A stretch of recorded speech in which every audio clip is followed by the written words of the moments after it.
एक सांस का भी कोई भरोसा नहीं होता, फिर भी इंसान विश्वास के सहारे ही जीता है। अपने करीबी लोगों, परिवार, रिश्तेदारों या दोस्तों पर भरोसा करके ही हम एक दूसरे का सहारा बनते हैं। लेकिन जब वहीं सबसे चरम विश्वासघात हो जाए तो उसका अंजाम कल्पना से भी ज्यादा निर्मम होता है। मुंबई, सपनों का शहर। यह महत्वाकांक्षा ही सबसे बड़ी पूंजी है और लोग खुद को नए सिरे से गढ़ने आते हैं। लेकिन इन चमचमाती ऊंची इमारतों की परछाइयों में कुछ नई पहचानों की कीमत बेहद भयानक चुकानी पड़ती है। 2015 में एक अचानक मिली जानकारी मुंबई पुलिस को ऐसे अपराध तक ले जाती है जो 3 साल से दबा हुआ था। यह मामला भारत के अभिजात समाज के चमकदार मुखौटे को उतार देता है और सामने लाता है लालच, धोखे और एक मां के अंतिम विश्वासघात की भयावह कहानी। आपका स्वागत है इंडियन क्राइम ब्लॉग में। मैं सुजय हूं। आज के इस वीडियो में हम आपके सामने पेश कर रहे हैं बहुचर्चित शीना बोरा की कहानी। I'm सुजय। 2012 की शुरुआत में शीना बोरा 24 साल की एक युवती थी जो मुंबई में एक एग्जीक्यूटिव के रूप में काम करती थी। वह महत्वाकांक्षी थी, जिंदगी से प्यार करती थी और उनकी सगाई भी हो चुकी थी। लेकिन अप्रैल 2012 के आखिर में शीना अचानक गायब हो जाती है। वह दफ्तर जाना बंद कर देती है। उनका फोन बंद हो जाता है। जब लोग सवाल करने लगते हैं तो जवाब आता है शीना की बहन, high profile media executive Indrani Mukherjee की ओर से। इंद्राणी मुंबई के एक प्रभावशाली दंपति का आधा हिस्सा थी, मीडिया टाइकून पीटर मुखर्जी की पत्नी। वह सभी को, यहां तक कि शीना के मंगेतर को भी बताती है कि शीना पढ़ाई के लिए अमेरिका चली गई है और किसी से संपर्क नहीं रखना चाहती। लोग भरोसा कर लेते हैं, और करे भी क्यों नहीं। इंद्राणी शक्तिशाली थी, आत्मविश्वासी थी और भरोसेमंद लगती थी। और इसी तरह 3 साल तक शीना बोरा एक प्रेत सी बनी रही, एक ऐसी इंसान जिसके बारे में कहा गया कि वह अपने सपनों के पीछे देश छोड़कर चली गई है। अब समय आगे बढ़ता है अगस्त 2015 में। मुंबई पुलिस श्यामवर राय नाम के एक व्यक्ति को अवैध हथियार रखने के आरोप में गिरफ्तार करती है। शुरुआत में यह एक बिल्कुल सामान्य गिरफ्तारी लगती है, लेकिन पूछताछ के दौरान इंद्राणी मुखर्जी के पूर्व ड्राइवर राय टूट जाते हैं। वह कहते हैं उनके पास इससे कहीं बड़ी एक कहानी है, 3 साल पहले हुए एक कत्ल की कहानी। ड्राइवर श्यामवर राय की स्वीकारोक्ति विस्फोटक थी। उसने आरोप लगाया कि अप्रैल 2012 में उसने इंद्राणी मुखर्जी और उनके पूर्व पति संजीव खन्ना को शीना बोरा की हत्या में मदद की थी। पुलिस ने तेजी से कार्रवाई की। इंद्राणी को गिरफ्तार कर लिया गया। यह खबर पूरे देश को स्तब्ध कर देती है। एक अमीर, सफल समाज सेविका अपनी ही बहन की हत्या क्यों करेगी? जैसे जैसे जांच आगे बढ़ती है, इंद्राणी की जिंदगी का पहला बड़ा झूठ सामने आता है। शीना इंद्राणी की बहन नहीं थी। शीना इंद्राणी की अपनी बेटी थी, एक पहले के रिश्ते से जन्मी। इंद्राणी बहुत कम उम्र में मां बनी थी। मुंबई आकर सामाजिक सीढ़ी चढ़ते हुए उन्होंने अपने अतीत को छिपा लिया। अपने बच्चों को उन्होंने सबके सामने, यहां तक कि अपने पति पीटर मुखर्जी के सामने भी, अपने छोटे भाई बहन के रूप में पेश किया। तो फिर सवाल उठता है, अपनी ही बेटी की हत्या क्यों? आरोपों के मुताबिक मकसद था आर्थिक लालच और सामाजिक नियंत्रण का एक खौफनाक मिश्रण। शीना का रिश्ता राहुल मुखर्जी से था, जो पीटर मुखर्जी की पिछली शादी से पैदा हुआ बेटा है। सीबीआई की चार्जशीट के अनुसार योजना को 24 अप्रैल 2012 को अंजाम दिया गया। इंद्राणी इस रिश्ते का तीव्र विरोध करती है।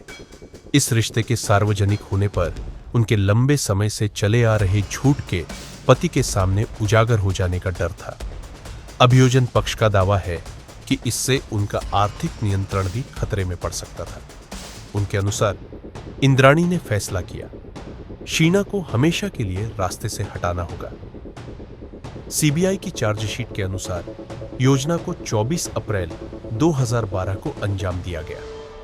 इंद्राणी उनके पूर्व पति संजीव खन्ना और ड्राइवर राय शीना को कार में बैठाते हैं। आरोपों के अनुसार शीना को ऐसा पानी पिलाया गया जिसमें नशीला पदार्थ मिला हुआ था, जिससे वह बेहोश सी हो गई। इसके बाद व्यस्त मुंबई हाईवे पर चलती कार के अंदर ही अभियोजन पक्ष का दावा है। इंद्राणी और संजीव खन्ना ने शीना का गला घोंटकर हत्या कर दी। शव को पूरी रात एक गैरेज में कार के अंदर रखा जाता है।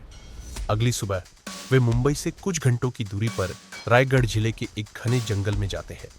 वहां आरोपों के अनुसार सभी डीएनए सबूत मिटाने के इरादे से शव को जला दिया जाता है और बाद में अवशेषों को जमीन में दबा दिया जाता है।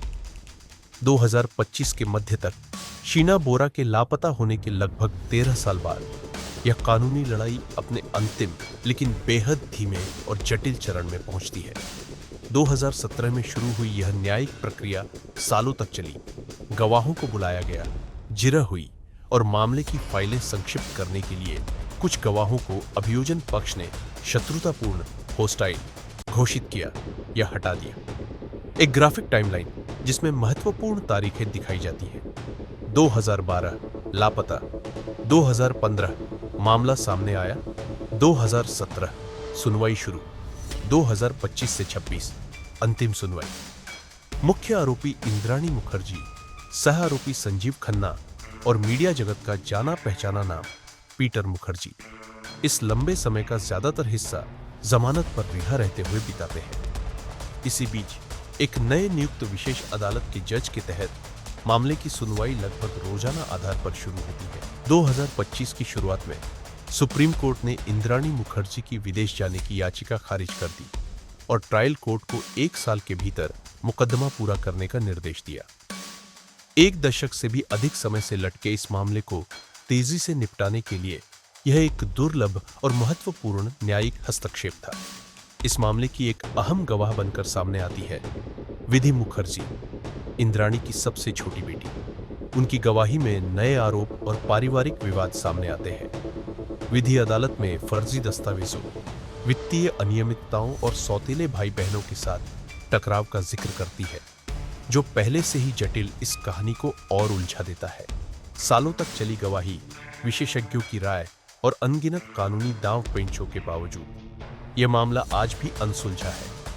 अभियोजन पक्ष लगातार सबूत और गवाह पेश कर रहा है, जबकि बचाव पक्ष इलेक्ट्रॉनिक सबूतों और दस्तावेजों की प्रामाणिकता पर सवाल उठा रहा है। आज शीना बोरा मामला एक ओर जहां एक चेतावनी है, वहीं भारत की न्याय प्रणाली की जटिलताओं का भी प्रतिबिंब है।